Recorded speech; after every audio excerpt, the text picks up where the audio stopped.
Hey, so I'm back with another video. This one's actually going to be a shorter video, hopefully. I like to talk. On how to find properties, where to find them, how to get a hold of the owners. These properties are actually properties that are more difficult to find. They're not just on the open market most of the time. And not a lot of people know where they're at. So it gives you an opportunity to get properties that most people can't find and don't know who the owner is and wouldn't be able to purchase, but you can. And that's the whole point about this.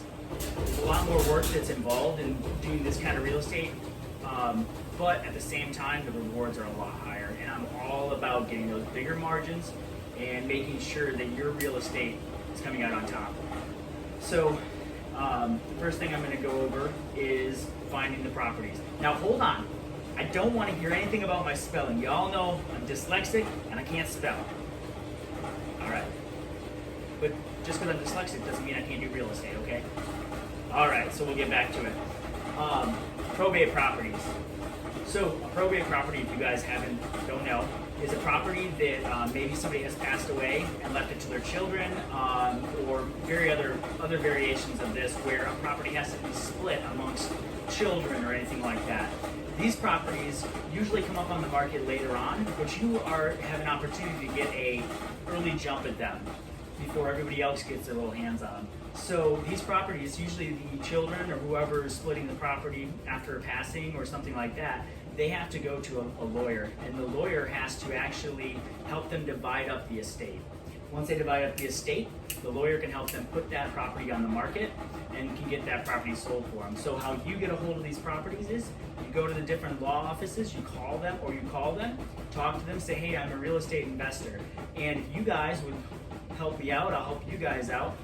Shoot me a message, let me know when these things are gonna hit the market, and I'll put in my bid, tell them how much I think it's worth, how much it's gonna, and then I'll see if I'll buy it from you guys. That way you can be right there when it hits the market. They might not give you an early shot at it before in purchase because that might be legally incorrect to give you prior notice, but, well, I have gotten prior notice, but they might let it hit the market and also inform you at the same exact time, which gives you that jump.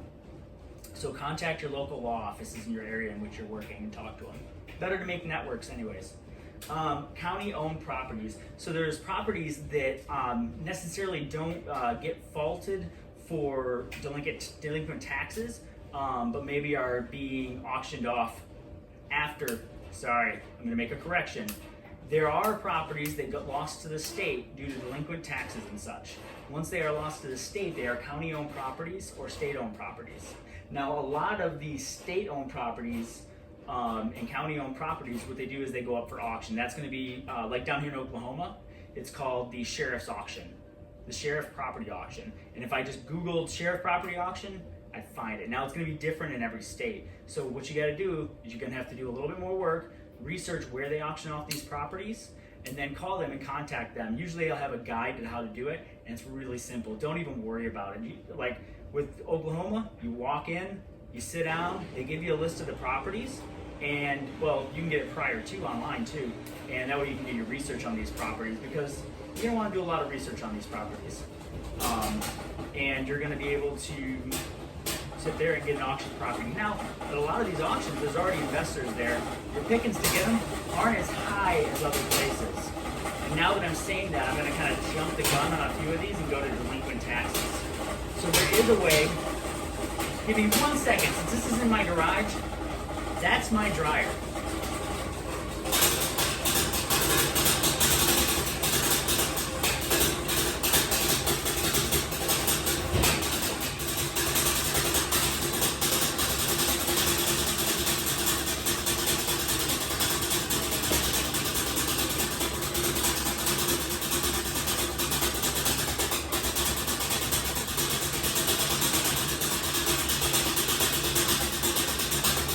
Sorry, it's gonna take a minute to slow down. How embarrassing. Anyways, I'm gonna get back to it. Hopefully you guys can hear me. I'll speak up a little bit until it stops. Delinquent taxes. This is fun. So these delinquent taxes are actually public record. And what this is there's gonna be a period of time in which someone can not pay their taxes and just sit backlogged. For Oklahoma, that's 3 years. at the third year, they're going to end up being county-owned properties or state-owned properties, and you're not going to be able to have those, and then they're going to have to auction them off. You can get a hold of that list before them by going to your state, county, your county tax office and getting the list of county tax records. Now this list might be online like Oklahoma, or you might actually have to go research it in person, but it is public record. Now the public record portion of this might not be everything you want, but it should include the home address of the owner of the property and the owner's name. And that's actually the first place that I'm going to go look to research the property owners to begin with. So you're going to be looking into state-owned or state delinquent taxes, or taxes owed on properties within the state. And that could be taxes owed, or it also just shows all the different properties and their owners' addresses and owners to the state's recollection. Now, some of these properties, if they were just sold, they might not show up. The new owner might not show up on those records. So what you're going to have to do in that case is you might have to go to the abstract office, or if the abstract office has a website like Oklahoma, you might have to research that and actually go look in the website and find out. You can see it's public record. Once again, you can see every documentation that's been filed with the abstract office that might not have made its way to the county tax records. So the information filed with the county assessor's office will also have the name of the new owner, in which then you can look up their tax records with their name through the delinquent tax website. So in Oklahoma, you would type in oklahomataxroll.com, and that's going to be the treasurer's entire list of taxes for that county. Now, the website that you can go to for the assessor's office in Oklahoma, that's going to be actually oklahomacountyrecords.com. And in that website, you might not be able to get a look at the exact document with paying a little bit of a fee, but what you can see, which is important, and I encourage you to research these different websites and learn how they operate, because sometimes they're a little bit like a maze when you first get into them until you learn how to operate them. And that's part of the work. And that's part of this dirty work that you got to do to make this happen and make it happen well. So anyways, you're going to look into the county records. You're going to open up these documents, and it says grantor and grantee. And that's going to give you what is the person giving and the person getting. So you'll see what the document is. It'll say that the document is a quick sale deed or a deed of sale. You're going to see also that sometimes you can't look up these properties by actual address. You have to look them up by the what is it called? It's called the properties. Heck with it. So anyway, comment afterwards, and I'll reply in what it's called, which is the property's actual property name based on the state's recommendation. So the actual address of a property is only its locally known address. And you're going to need the country's grid address. Anyway, the property is like grid address for the country. So anyways, and that's actually going to be found also in your state tax records office. So you can use that to put into Oklahoma, or to put into your county record abstract office to get the information you're looking for. Blah. Now that extremely confusing information is through, and I hope that if you didn't understand it, you just go back and read through it again or ask me questions about it in the future. We'll go on to the next ones. So, Zillow or MLS, most people are all, understand those. Too easy. You go through, you search every few days, pipe in that you want to look for the last 7 days. It only shows you the few that have just popped up on the market. Agents' websites. So there's this little thing going on where Zillow's taking over the world, and real estate agents don't like it. So sometimes they don't post what's on their website that people have brought to them to sell on Zillow or the other MLS websites in which you find these like Trulio and stuff like that. Sometimes they only post them on their agency website and or tell people about it through their agency that contact them. So if you go to their agency websites, you're going to be able to find out some of those that aren't on the public market. For rent signs. So this goes along with another one that we have listed on the other side, which is called Driving for Dollars. In Driving for Dollars, pretty much what you're doing is you're driving around the neighborhoods and you're looking for homes that haven't been used in a while. They haven't been used in a while. The grass is growing tall. The roof is in need of repair. The property's in need of repair. It's winter and there hasn't been a single set of tracks in the yard from a vehicle or people walking. You can tell that this property is underutilized and maybe in a shabby situation. You're going to use the same methods, which we'll talk about in a minute, to find the property's owners, contact them, and see if they're willing to sell it or if they're in a situation where they need to sell it and how you can help them out of that situation. So we'll move on to, I'll go back to for rent signs for a second. For rent signs is the same thing. You see a personal for rent sign in the yard, and that person doesn't want to deal with an agent. They don't want to deal with dinking around with a lot of the extra stuff. They're just throwing up a personal sign in the yard. That says they really don't care that much, and that also says they're just trying to do something to get it on the market. They might not want that property anymore. Maybe they just need somebody to come up and say, hey, you want to sell that property, get out of it? Call the for rent, ask them if they're looking to sell. Also, Jesus Christ, that scared me. Something hit the door, freaked me out. Anyways, also, for rent signs, same thing with for sale signs. Personally thrown up for sale signs in their front yards. You might be able to get a good deal on that. Hud Homes. So if you go to hudhomes.com or if there's some other websites, go ahead and just research the name Hud Homes. Those are going to be federally owned properties that are coming up. Just like state-owned properties, they're federally owned properties that are coming up for sale. And they're just selling them on a website. Facebook, on the Facebook open market, they sell a lot of properties. And they also market a lot of properties on Facebook marketing. Any of those ones up for rent, call them up, see if they want to sell. Because there's a reason they're not going through an agent or not a property manager or anything like that. You know, and they might be open to sell a little bit more than wanting to throw it up on the MLS and stuff. Sometimes you get real estate investors, they're getting older, and they just rent out 60 houses. And they're putting them up for sale on Facebook because they don't want to deal with a real estate agent, but sometimes they'll sell to you. Foreclosures, everybody knows what that is. You can go to local banks and talk to them, see if they have any foreclosures. Or you can actually go to, there's an app which I've seen a lot of auction foreclosures on, and actually 90% of the properties that I've found that are up for auction for delinquent taxes are actually on the same app. It's called auction.com, and it's auction.com for the app or the website. Oh, 1 second.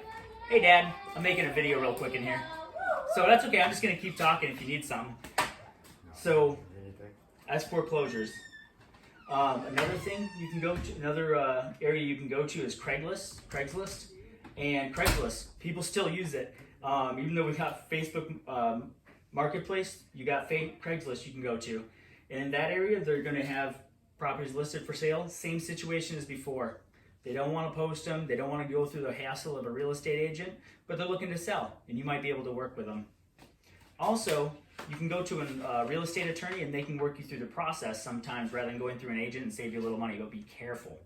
Be careful. With this, you want to have a lot more experience, and you want to do a lot of research before you do that. Even though you're talking to a real estate agent, they're still not, or a real estate attorney, they're still not an agent. You got to know your stuff. Personal for sale signs, we already talked about that. Eviction records. So, depending on your state, which is sometimes to do with a lot of these information that I'm getting you, depending on your state, you have personal eviction records that'll actually give you all the times that a landlord has had to come in and evict somebody from their property. Now, that could be for multiple reasons. That could be because they're bad landlords and they just keep putting people in those properties that shouldn't be in those properties. They can't afford it. They don't have a good credit history. They lost their job, poor job market. Anyway, for these reasons, you can look into these properties, research them, find out, hey, that should be a good property. Why are they evicting all these people?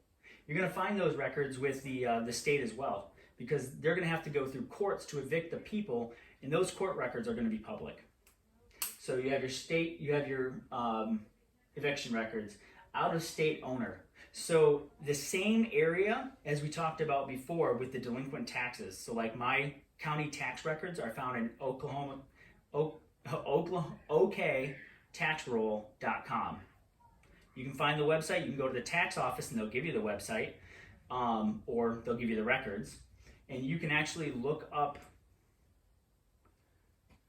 the owners of the property, right?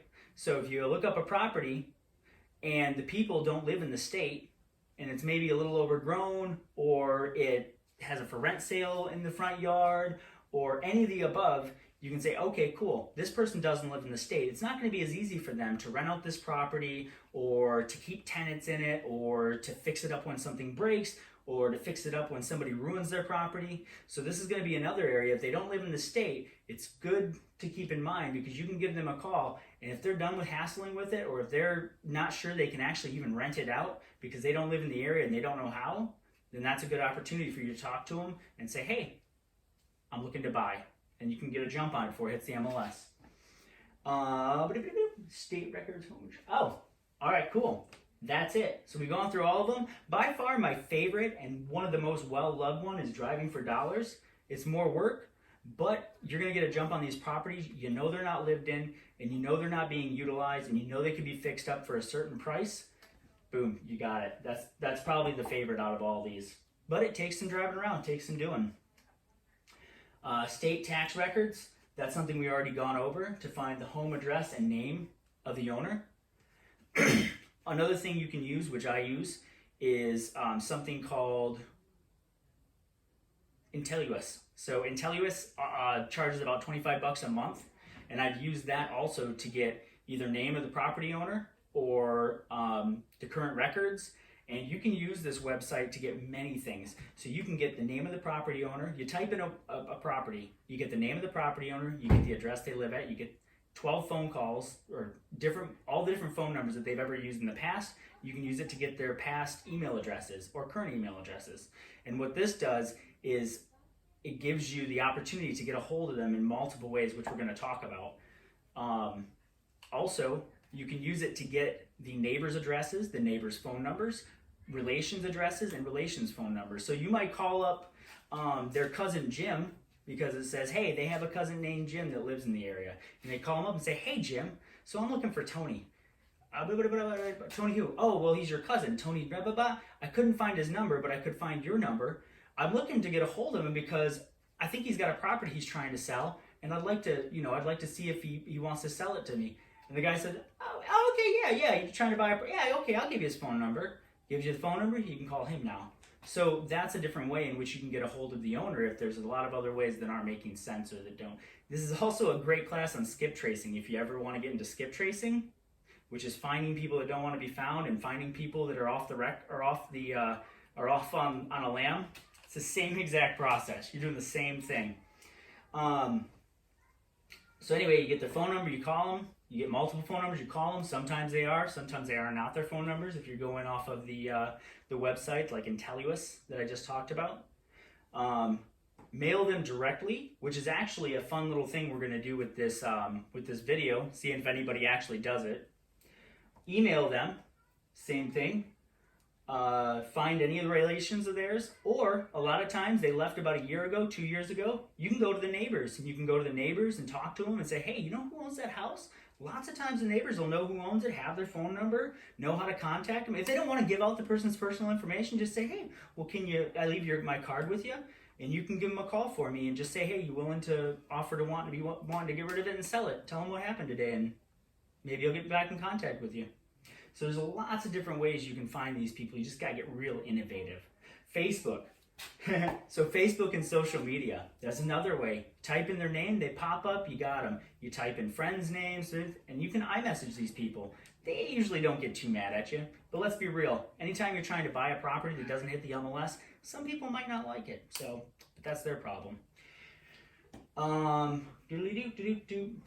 So that is about it for this. I only one thing I wanted to say. Oh, yes, for the little thing. So I told you guys I wanted this to be interactive, and I told you that I wanted to do more than just give you information. that I want to actually make you part of this and help you feel more comfortable with getting into real estate. So what I have for you is this. I have the letter and email that I use when I contact people and offer to buy their property. I want you guys to read it. I'm going to put it in the comments. I want you to read it and let me know what you think. Read it as if you were the person that this mail was being sent to. You received this mail, you got a property, either you're too far away from it, or it's getting delinquent on taxes and you can't afford to flip it, you can't afford to pay the taxes off, and you're in a spot, and this person maybe can help you out. Read it as if that's you. Tell me what you think. Tell me what you would change in it, and we'll see. Maybe I'll make some few changes and some updates.